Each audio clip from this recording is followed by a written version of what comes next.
Sorry. Did you get it? Okay, you guys, just so you know, On Demand is now immediately allowing this to be shown. So it premiered just a little bit ago, and it's available on demand. So thanks, On Demand, and of course, Evil Dead. Thanks for being so watchable. All right, here's questions. Go for it. Oh, I've got one. Loved the film. Thank I'd you. like to know of the original three, which one was your favorite and why? The first one. I think because it was the first one I saw, and it hit me so hard that, I don't know, I fell in love with that film right away. So, and then I remember watching the second one, third one right away. This is basically 90, 91. I was 12, 13. So I don't know why the first one is the one that always hit me better. Because also I like my horror, straightforward horror.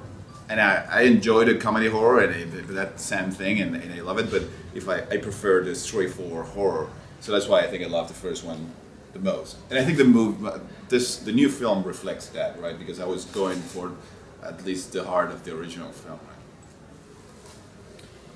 On the Blu-ray commentary, you reference an extended cut quite often, actually. I mean, is that something that's going to be coming, like maybe before the release of the inevitable sequel?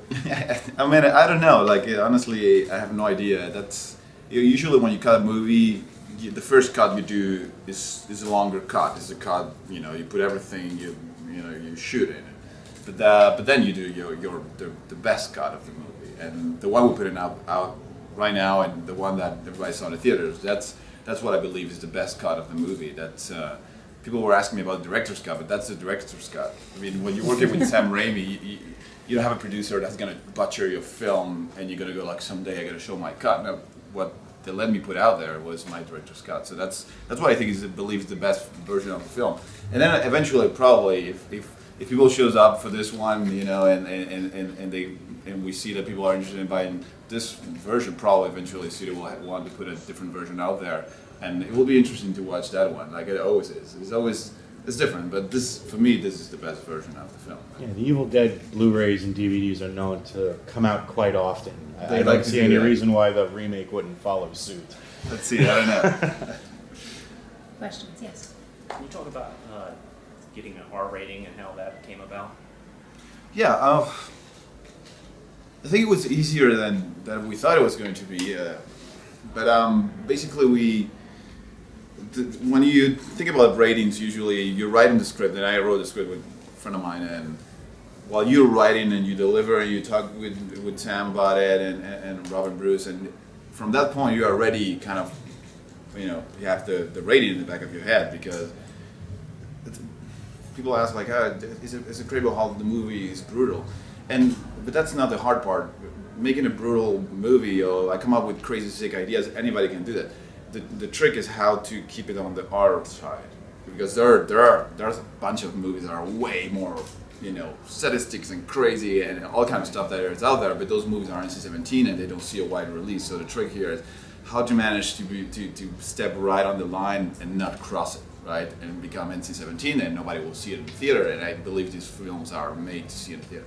So basically the challenge started while you're writing, but the good choice we took, and I think that's just because I was being so naive. It's my first movie. I wasn't even thinking about it, right? I didn't even care. I didn't know, and they were telling me something like, while I was hearing, it was like, you have to be careful with the rating. I was like, yeah, whatever. It's gonna be NC-17.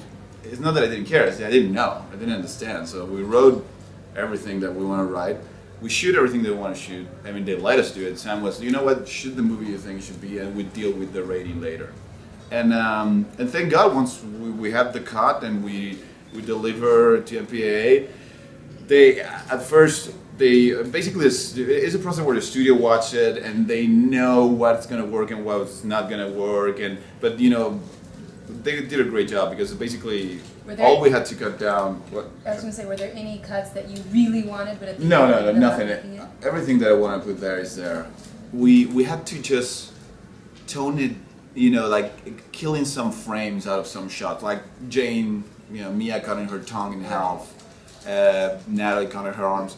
Those, instead of showing that for 3 seconds, we had to show it for 2 seconds. That it's supposed to be like, if you expose the audience to that for a shorter time, it is okay. They're not gonna go on rampage and kill people if you show them. But that extra second, man. And that extra second. And whatever you do, not pause it on that frame. Exactly. Anyways, Other questions? I guess there's a logic behind it, but don't ask me. Yes. How did you go about walking the line between being faithful to the original and keeping it fresh? I think the most important thing for me was to make a movie, like a new movie, a movie that makes sense and a movie that the fans haven't seen before. Otherwise, there's no point. It's like when you're gonna play a cover song, if you make it sound the same and try to imitate the voice of the original singer, it sucks. You just play like some shitty bar. But if you do a version of the song that is different, kind of the same heart, that's a song that may become a hit, right? Like there's really a big difference between those things, and so we're trying to make our own song in a way. We were trying to make our own movie, and we didn't want to depend on, we didn't want it to depend too much on the originals, because what I was hoping to happen, and now that I have, people tweet to me tattoos on their arms of Mia and characters of the movie, it's just insane, right? But it's amazing, like how people embrace it, right? And that doesn't happen with every movie that people love. I gotta get a tattoo of this movie, right? So it's amazing, and that's when I realized that something that I was hoping for happened. That when I watch a lot of my favorite horror movies from the '80s, when I watched them, I had no idea they were remakes, right? No idea. Like The Fly or Thing or The Blob. I loved The Blob when it came out. It's a shitty movie, but I loved it. And there was not only remakes, there were remakes from classic horror from the 50s. That people were saying the same thing they're saying today, like, today they only do remakes. Bullshit, they always existed. And today we're more informed about it. Back then, you see the lobby cards on the theater, that's all you knew about the movie, right? Like, what is it? You see the poster? You may have seen a trailer, maybe, in the theater, and then you will see the lobby cards and trying to figure out what the movie was about. So the fact that it was a remake and adaptation didn't matter. So that's I think of today, because everybody knows and everything is on the internet, and so for me, what I was hoping to happen is that I knew that some young kids, a new generation, was going to step into this movie without knowing anything more than I saw the trailer on TV, whatever, I'm going to watch it. And so those people, they don't put in the balance like how many elements of the original. They don't think on those terms. They just enjoy the film as it is. So sometimes the mistake is a lot of remakes. They just go for the shortcut. They just reproduce whatever happened in the original, and they hope that's going to work. And the audiences evolve, and so that something that works in the '80s doesn't mean that it's going to work today at all, right? Because fears are different. Like everything changes. So you have to make it for today. You have to make it different, and hopefully, the fact that it's a remake shouldn't be part of what is happening. So once we had a story that makes sense by itself and wasn't connected to the originals, basically that you didn't need to know the originals to understand this film. You could watch it without having seen the originals. You'll get it. You understand what's going on, and that's what I was hoping for. But once we had that story, that's when I start like, okay, let's put this there, this thing there, that, yeah, and we start filling it with all kinds of stuff, just as a fan, because I wanted to put it there, and I enjoyed that process so much. And there's quotes from the original. There are like elements from the original. There are art elements in the movie that you can find everywhere. It's just my favorite one. I always ask me. There was that. If you take a look at the living room, there's a table, and there's a deck of cards that is just like thrown there, but every card is put there in the same order that the character in the original film, when she turns, the first character start naming these cards and then turns around, well, they're right there in the same order in the table. So imagine how many of those things are in the film. There's like a shitload of those. So the idea was to have enough for the fans, but make sure the movie will work anyways. Yes. Hi, Fede. How are you? Hey, dude. Good. I wanted to ask you, with how using CGI, from what I feel there wasn't very much or any used, and what are your views on that? Because I think you kept it so raw and real, like the old horror movies you were referring to from the 80s and 70s. Do you prefer using non-CGI, up-to-date technology to keep it more real? Yeah, I mean, it depends on the story. I mean, it depends on the story you're telling. There's certain stories they need the CGI because there's no way to tell them otherwise, right? So if there is a way that you can shoot that movie without using CGI, it's always better because it's not gonna get dated so fast, right? Even great CGI today, like you look at it and you go like, my God, we're in the future. Like then in 5 years, it looks like 5 shit. years, 5 months, we're gonna be like, well, what was that? Sometimes, shock you. I mean, there's movies like, I don't know, Avatar, I went to see it and I was like, my God. And then you watch it and you go like, what? There's some moments that are weird. I mean, that happens all the time. So with that in mind, usually if you can stay away from it, if you can, sometimes you cannot. There's some stories that there's no way to tell them without CGI. Yeah, I think you should. And particularly horror movies, they're, people want to feel that it's real, that it's really happening, and you have to shock them with real images and even great CGI. At the end, you can spot it, right? So we decided to use not any CGI in the film, and we end up pulling it off because we end up the trickier stuff.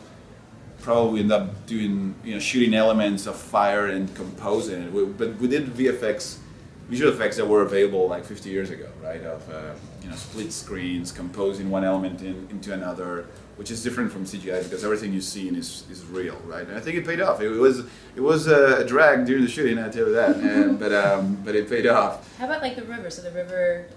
We wait until it flooded. I mean, I had so much fun reading people's commentaries online when the trailer was out and they knew that I was saying that we were using CGI, and they were like, bullshit, that river is CGI. I was like, no way.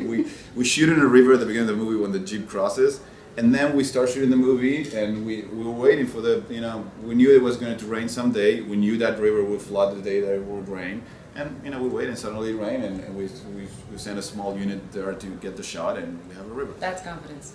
Yeah. Becky. One of the big strengths of the movie is Jane's performance. She's visceral and dramatic, but never over the top. And I wonder if you could just talk about how you work with her and modulate her performance. Well, she's amazing. I mean, it's as a director, that's what you always hope, to get an actor that will give you an easy job, and that's definitely what she did, because I mean, she's a super smart girl and she's super talented, but also like she's completely unashamed in a way. Like she didn't, she could walk on set and start doing all kind of crazy stuff, and I will enjoy seeing her doing it. And so basically, what I'm saying is that she wasn't afraid of failing, right? Which in horror is like she always said, is like a bit like comedy. Like you step on stage, you try to be funny. If you try to be funny and you fail right away, you get judged, right? Like people doesn't laugh. They're not laughing. And with horror, it's the same. Like trying to be scary, it could be so embarrassing if you're trying to play a monster and everybody goes like, "What is she doing?" So, but she was completely free, and she tried all kind of things, and that's why we kind of find a way to have, give life to her character. But she's awesome, and I think that was the key, that she wasn't afraid to bring a lot of things to the table, try a lot of things on set. So to really then in the editing room, you sit down and you choose the best, and you create a character. So it was a blast working with her. Oh, sorry. Good. How did you actually get attached to Evil Dead, the writing and directing? Was it you going to Sam and Rob, or did they come to you? It's quite an insane story, but I made a short back in Uruguay with $300, put it online, and 10 days later I was meeting Sam. I was flying to LA and meeting them, and I got offered a deal to make a movie based on the short, and then that developed a relationship with Sam, and I think 1 month after that, Sam asked me if I would do Evil Dead. But it came from him. They wanted to do it, and all they had was the movie. They said, like, we have a movie, we can watch it. I know the movie.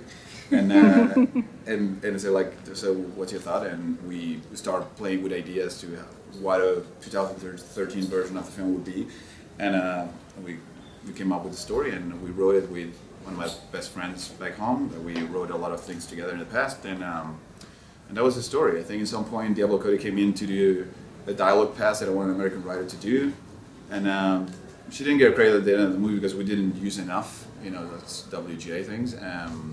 But that was it. That was Sam asking us. We gave him a story. He said yes. We wrote the script, and they loved it, and we shoot it. As you said, there are a lot of subtle nods to the original franchise, original trilogy throughout Evil Dead. In the trailer, there's the "we're gonna get you" moment, but that didn't even make it into the final cut. Did you feel that was too on the nose? And if so, where was Why I it took it within out the of movie? of the cut? I think I took it out of the film because there's already a lullaby in the film, right? The one that she sings to her brother. And at the beginning of the movie, David asked her, like, no, she asked David, what was that lullaby Mom used to sing to us? And David pretends he doesn't remember, he doesn't want to talk about the subject. And then later on in the movie, when he's about to burn her, she starts singing that song, and he pulls back. And so I thought that was already a lullaby. And then if she was going to be singing, that's a lullaby at the end of the day, that we're going to get you, kind of thing. And so I felt like it was repetitive, and there was going to be 2 lullabies. And so I thought, like, no, let's just kill it.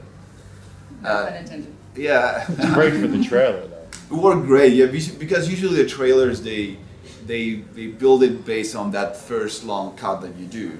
So sometimes you end up pulling back from some things, but yeah, it worked. I was amazing. That's some of the things that drive me crazy, because there was some of those ideas that I thought, like, this is never going to work with a new audience. I love it, and we all do, because we saw the originals. Like, saying the words out of the book that are like kind of funny, cheesy, made up words, and you think, like, that's never gonna be scary, and it ended up working amazingly. And those are the things that surprise me every day, like how those old school things still works, right?